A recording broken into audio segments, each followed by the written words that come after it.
but a milk packet, right? A packet of 100 ml milk. And now the packet is, on the packet it is written like this: 137 calories, 13 grams carbohydrates, 9.7 gram protein, 4.9 gram fat, and 0 gram fiber. What are these numbers? The technical specifications. Am I right? These numbers are the technical specification. You will also have the numbers written in your product. The technical specifications are derived from the CTQs. Technical specifications are derived from CTQs, the critical to quality characteristics.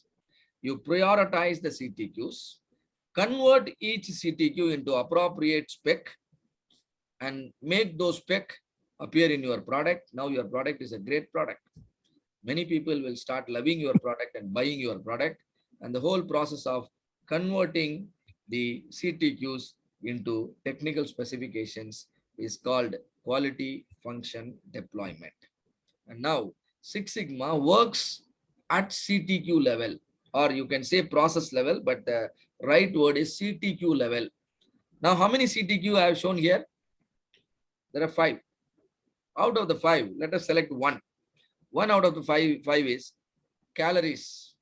A packet of milk is expected to have 137 calories.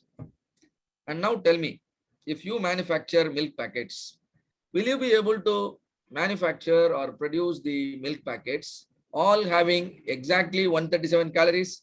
Is it possible or difficult?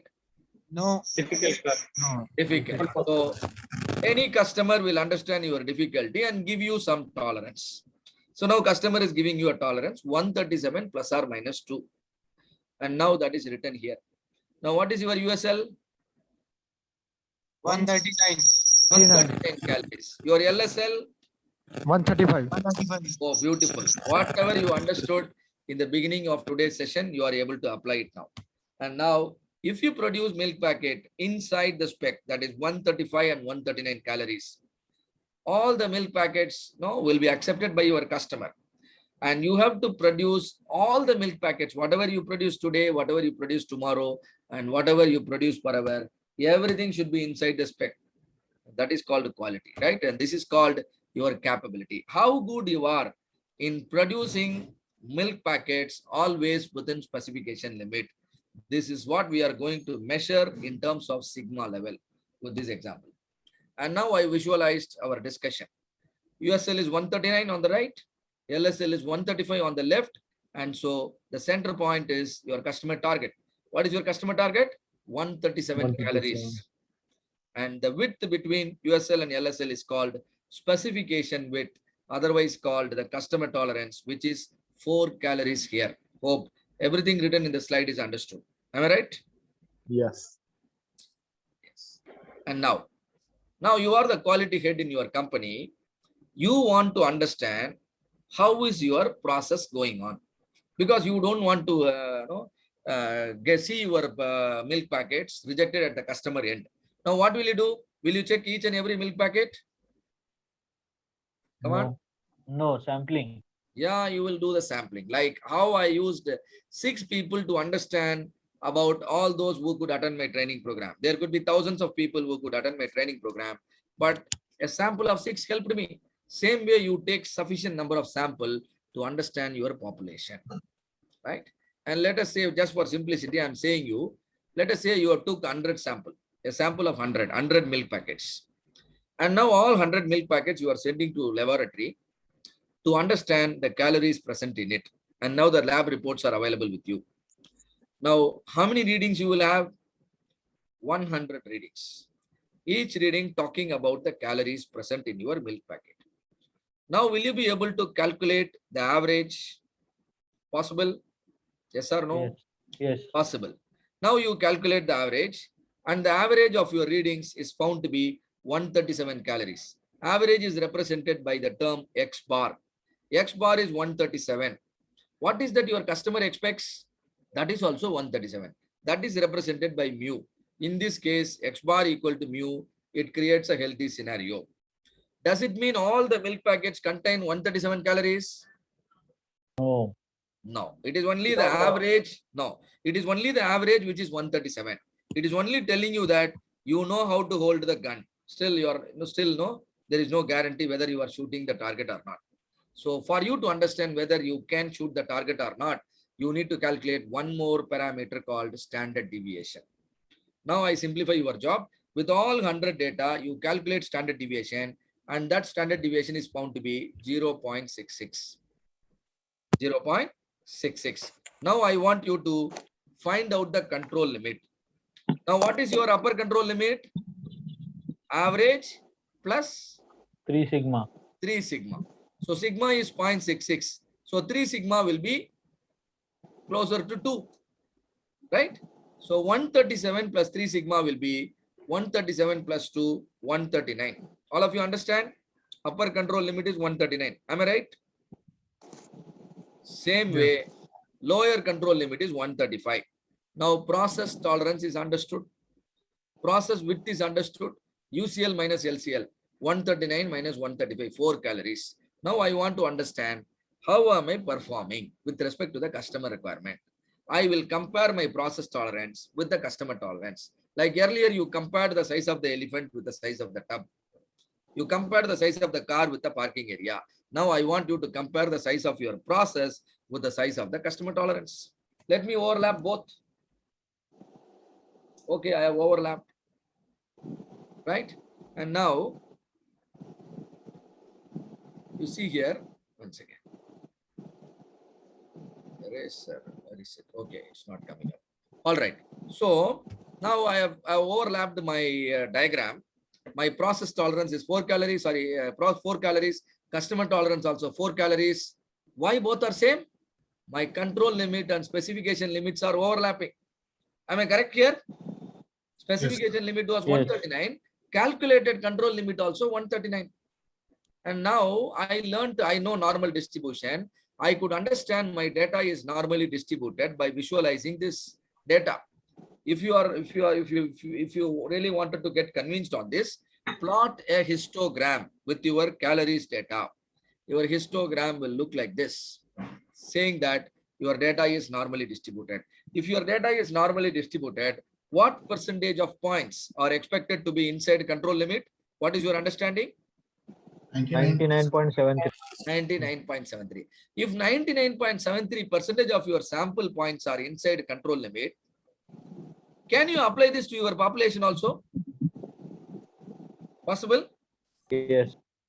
Provided your data is collected without error. What are the types of error? Measurement error, sampling error. If you don't commit measurement error, don't commit sampling error, whatever you are applying to the sample can be applied to population. And now imagine, every day you are producing 1,000 milk packets. So 99.73% of the milk packets you produce are going to be inside the control limit. Since control limit and specification limit are same, 99.73% of the milk packets will also be inside specification limit. Can I But use? should we reduce the process limits in this case? Yes. If the improvement is required, then you have to Because reduce. earlier we have shown the diagram saying that process limits are if the process limits are lesser than the customer limits, then the product the quality of the product will be more good Correct. than.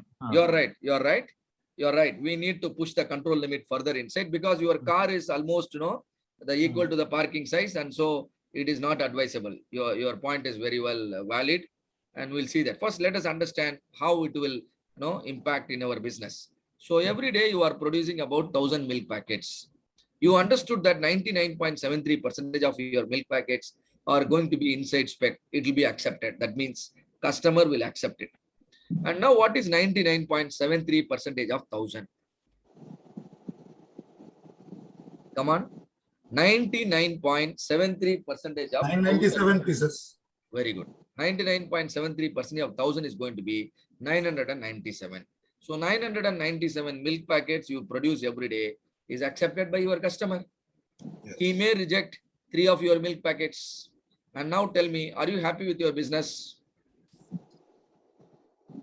Tell me honestly, if you run a business like this, you are able to raise invoice for 997 products out of 1,000. Will you be happy or not? Yes. Yes. You should be happy. Now, where is the necessity for improvement? If there is a necessity for improvement, then you have to improve the process. If there is no necessity for improvement, now itself you are doing good, continue, maintain your sigma level. However, generally what happens, if you do very well, what will happen? Your customer is extremely happy. And so he will prefer to more buy from you. So far you have been producing 1,000 milk packets a day. Now customer is impressed with your product quality. You are delivering on time. And out of 1,997 is good and they are okay with it. And now they will expect you to deliver more. Tomorrow onwards, gentlemen, please supply 10,000 milk packets. 1,997 was good, but now it is 10,000. Now tell me, will you be able to maintain the same capability if you want to produce 10 times more from tomorrow onwards? Is it possible? No, sir. It is something like, jumping inside the ring. 1 or 2 times I can jump, but when you want me to jump 100 times, then it is difficult for me. Same way, 1,000 units a day, I am used to it. I can do it. But tomorrow onwards, if you ask me 10,000, I'm not ready. Am I right or not? Yes, sir. Because my capacity is currently 1,000. When I suddenly go for a 10 times jump, then my defects may be more. It is in that sense, your capability is not sufficient. That means today, short term, you are okay. As long as the business is going to continue in the same manner, it is okay. But every business will improve if you do good, isn't it? If the business improves, your capability has to be increased. And that creates the need for improvement, capability improvement. So you have to improve the process. So what is process improvement? As one of you rightly told, now you have to push your control limit further inside. That is what I'm going to do it in the next slide. Let me do that for you.